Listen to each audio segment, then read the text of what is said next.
I'd like to start this video out by saying that all of this is made for fun, and I actually really enjoy the show. I highly recommend checking out CinemaSins, the original creator behind this type of video, and Unicorn of War, who makes more in-depth reviews on Winx Club. Both will be linked in the description of each video. Also, I'll be using the Cineloom dub if anyone's curious as to why everything might sound so different. Anyway, enough with that, let's roll the video.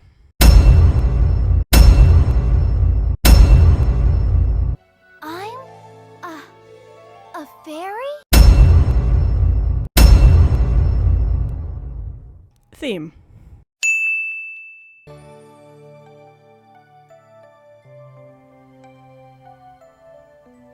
Why does Bloom just have a box of matches in her room? Could be foreshadowing, but still. Bloom's shirt is incorrectly colored, and no, it's not her pants, because in the next wide shot, we see it's just the shirt. Kiko's basket is brown and pink here, then magically it turns completely pink here. This magic floating flower. You're late, Bloom. School? Oh no! Bloom's bed makes itself within seconds. Bloom sends her bear straight to the Shadow Realm. Why didn't you wake me up before? Oh, the alarm didn't go off. Oh no! I can't believe this. Bloom can somehow take a shower, get dressed, and still carry on a conversation with her mom, all in the span of 10 seconds. Where'd Bloom get this shirt from when it's right there? Bloom's hair phases through her shirt. Bloom's blanket gets a white stripe at the top. Not to mention her bag suddenly turns red. Actually, now the school is over, you can help me in the shop. No. Let's just look at this room real quick. She's got a couple of sunglasses, a desk with no chair in sight, and is that a radiator with a jacket hanging off of it? Definitely one of the bedrooms of all time. Heh, some animator had fun here. Really, the only word you can actually read is horizon. Why is she standing like this? She honestly looks constipated. I'm not gonna spend my summer working in the shop. When you're older, you can go wherever you want. How old is older? I'm already 16, Dad. But all my friends go on holidays by themselves. Wait, if Bloom is only 16, that means her friends' parents are letting their 16-year-olds go on vacations on their own. This is just a sin for neglectful parenting.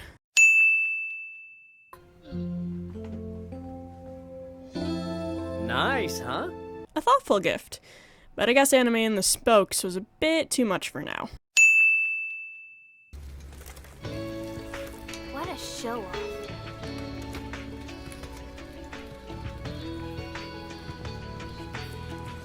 As soon as Bloom starts biking, everyone else turns into stickers, which explains her lack of shadows and movement.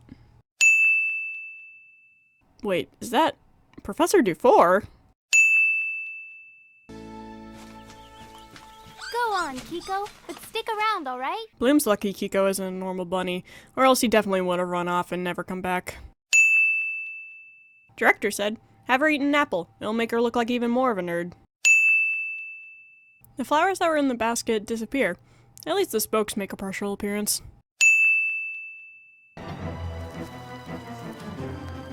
Wow! Goodness, did you see that, Kiko? I try not to comment on the voice direction, but that pause is a good example of how awkward it can be sometimes.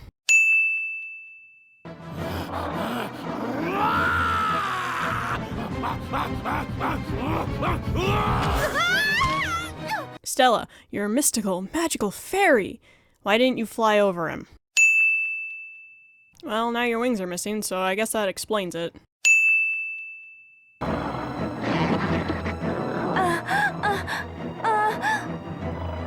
God, do not listen to the Russian dub without headphones. Not so brave now, are you? Let her go!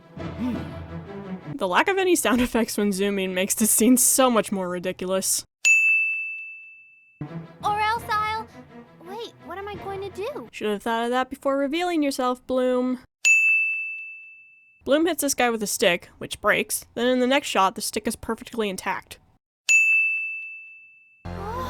Come here, I'll smash you like a China doll. How did Nut grab her arms like that when he was aiming for her head? Bloom's shirt loses its yellow in between frames. Stop Somehow nobody sees this. Nobody sees a giant flaming dragon fly into the sky and explode into fireworks.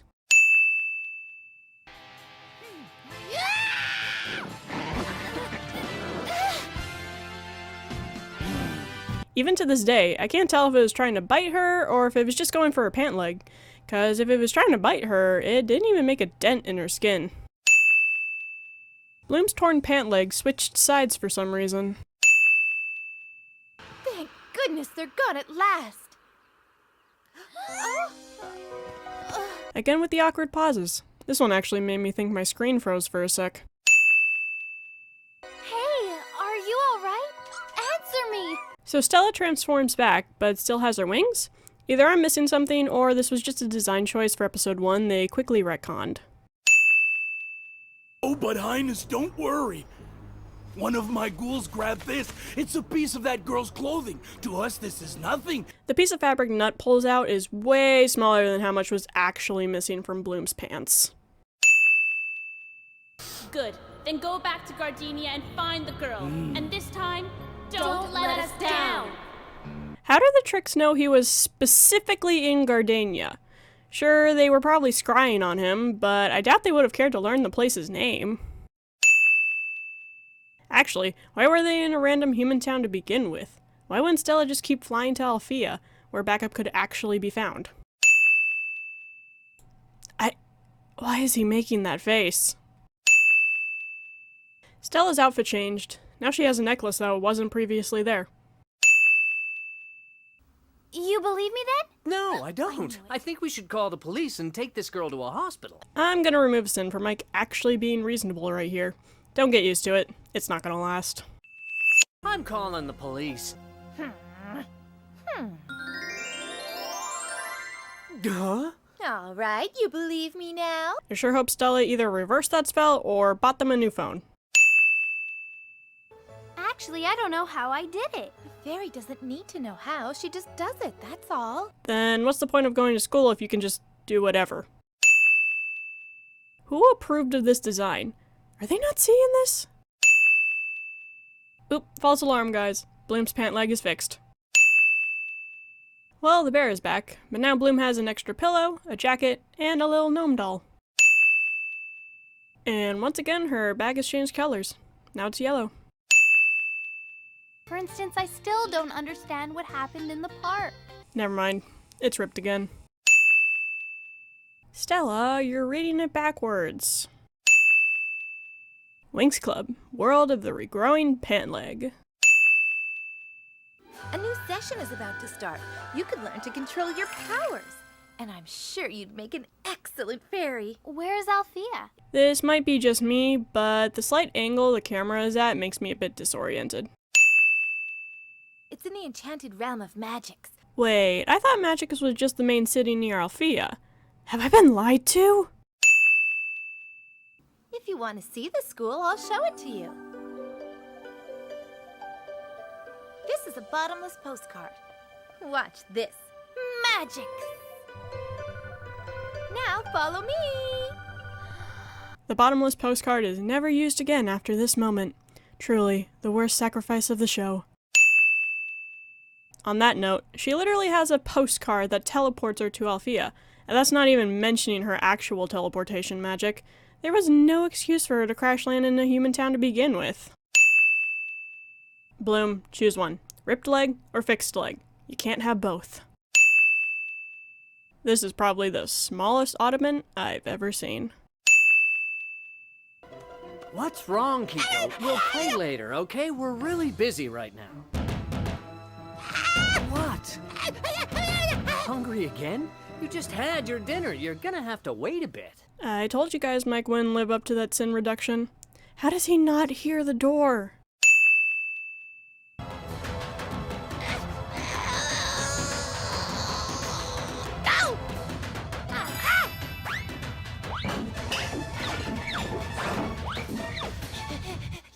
I find it hard to believe a troll of all creatures is having such a hard time opening a single, non-reinforced door.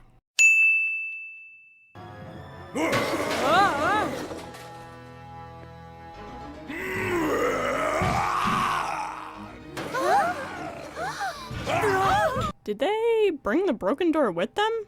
Because the door that was right here is clearly open.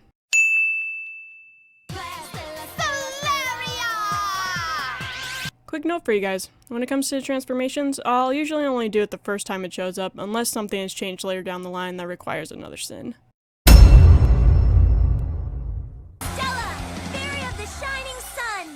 On that note, Stella gets her cuffs here, but then they suddenly disappear, only to reappear once her pigtails are in place. Stella's wings appeared like normal, but as I mentioned before, she already had them out.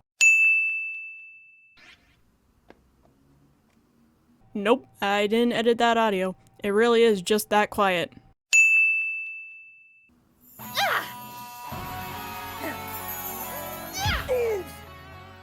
Why'd she turn like that, though? I have an idea. I'll take care of the ghouls. Burning sun. Now what do I do? Maybe stop making plans with no follow-up? This is the second time, Bloom.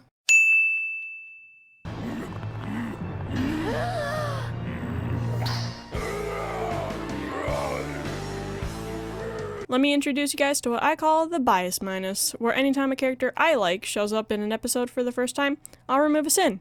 Case in point, Riven. Now all you Riven haters can either leave or leave a hate comment. Either way, Riven gets a minus. That doesn't save him from sins, however, as Riven's mouth is ever so slightly clipping into his hair. My turn! It looks so bad, man. Bullseye! Yeah, well done, but it's not over yet. Brandon, I think you forgot to move your mouth there. See, I told you you could do it. Then I'm really a fairy. Of course you are. I'm never wrong. Whatever you say, Stella. Whatever you say.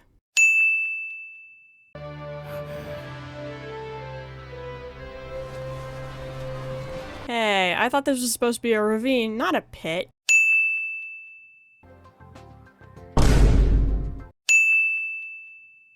Riven, Prince Sky. Hey. Look at it! Look at it! Look at it! Hey, you! Where do you think you're going?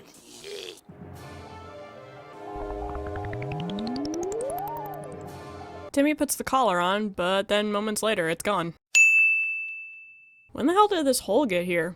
Wait, did Stella do that? Burning sun. You're sure about this, sweetie? Yes, Dad. I'm going with Stella to the realm of magics. She's not even gonna stay and help clean up?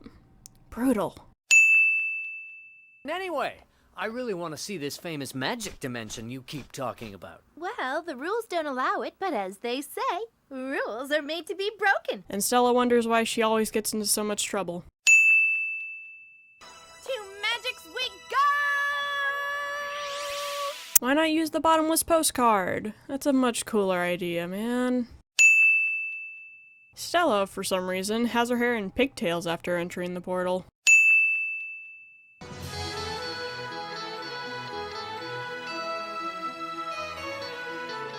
Glitter trees. What is this, non-bucka?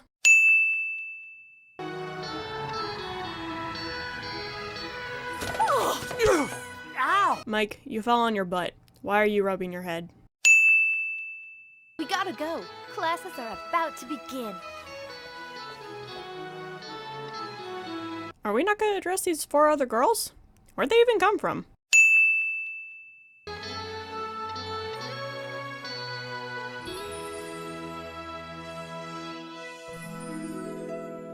Considering when this was animated, the 3D isn't bad at all, but it is still a little uncanny.